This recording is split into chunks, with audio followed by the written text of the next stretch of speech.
ভিডিওটিতে ক্লিক করার জন্য আপনাদেরকে জানাই অসংখ্য ধন্যবাদ। আপনারা দেখছেন আপনাদের প্রিয় ইউটিউব চ্যানেল wow007। তো ফ্রেন্ডস, সবাই কেমন আছেন? নিশ্চয়ই খুব ভালো আছেন এবং সকলেই চিন্তিত আছেন। ইতিমধ্যে মাননীয় মুখ্যমন্ত্রী নবান্ন থেকে বড় আপডেট দিল, বকেয়ার টাকা মিলবে নিমেষে। এবার দারুণ পদক্ষেপ নিল স্বয়ং পশ্চিমবঙ্গ সরকার। তো ফ্রেন্ডস, দেখতেই পাচ্ছেন হেডিংয়ে কিন্তু বলা হয়েছে বকেয়া টাকা কিন্তু মিলবে। এবার দারুণ পদক্ষেপ নিচ্ছে স্বয়ং পশ্চিমবঙ্গ সরকার, খুশি সকলেই। কী বলা হয়েছে বিস্তারিত জেনে নেব, ভিডিওটি সম্পূর্ণ দেখবেন। লোকসভা ভোটে ভালো ফলের পরেই কিন্তু পর থেকে কিন্তু একের পর এক সুখবর দিতে চলেছে রাজ্য সরকার। মিলছে এক্সট্রা ডিএ, একাধিক দপ্তরে কর্মীদের ভাতা বৃদ্ধি করেছে রাজ্য সরকার। এবার আরও বড় সুখবর, এবার কিন্তু আরও জলদি বকেয়া টাকা আসবে পকেটে। বেতনের পোর্টালে নয়া সংযোজন এনেছে কিন্তু শিক্ষা দপ্তর, এবং এইবার থেকে কিন্তু অনলাইনের মাধ্যমে শিক্ষক এবং শিক্ষাকর্মীদের বকেয়া টাকা দেওয়া হবে বলে কিন্তু জানানো হয়েছে। আরও জলদি পকেটে আসবে বকেয়া। এতদিন পর্যন্ত শিক্ষক বা শিক্ষাকর্মীদের কিন্তু বকেয়া টাকা হাতে পাবেন অনেকটাই সময় চলে যেত, তাই সেই সমস্যা সমাধানের বিষয়ে উদ্যোগী কিন্তু শিক্ষা দপ্তর।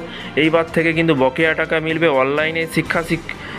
শিক্ষাকর্মীদের শিক্ষিকাদের বকেয়া টাকার হিসাব রাখতে হবে স্কুলগুলিতেই। অনলাইনে তথ্য আপলোড করতে হবে। ইতিমধ্যে সমস্ত স্কুলের প্রধান শিক্ষকের এই মর্মে কিন্তু বার্তা পাঠিয়েছেন স্কুল শিক্ষা দপ্তর। বকেয়া টাকা মিললেও কিন্তু হাতে আসবে। বহু সময় কেটে গিয়েছে বলে কিন্তু আগে একাধিকবার অভিযোগ উঠে এসেছে শিক্ষক এবং শিক্ষাকর্মীদের তরফে। এমনই নিজেদের প্রাপ্য টাকা পেতে বিকাশ ভবন বা শিক্ষা আধিকারিকদের কাছেও কিন্তু ধর্ণা দিতে হয়েছে তাদের। এবার থেকে সেই জামানায় ইতিমধ্যে প্রসঙ্গত বকেয়া ডিএর ইস্যুতে কিন্তু প্রায় 1.5 বছর ধরে ধর্ণা চালাচ্ছে রাজ্য সরকারি কর্মচারীদের একাংশ। এরই মধ্যে বেশ কিছুবার ডিএ বৃদ্ধি করেছেন মমতা।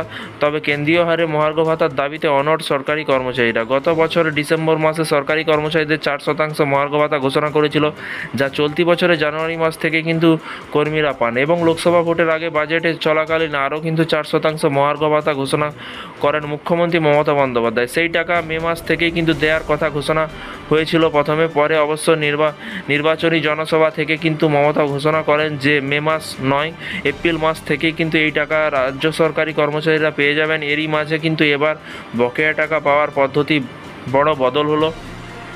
তো ফ্রেন্ডস, বিষয়টি বুঝতে পারছেন। এই ছিল আজকে একটি ছোট্ট আপডেট। এই ধরনের রাজ্য সরকারি কর্মচারীদের আপডেট পেতে, ডিএ যোজনা, প্রকল্প, ছুটি, বিভিন্ন রকমের আপডেট পেতে wow0 ইউটিউব চ্যানেলটিকে সাবস্ক্রাইব করে পাশে থাকা বেল আইকনটিতে প্রেস করে রাখতে ভুলবেন না।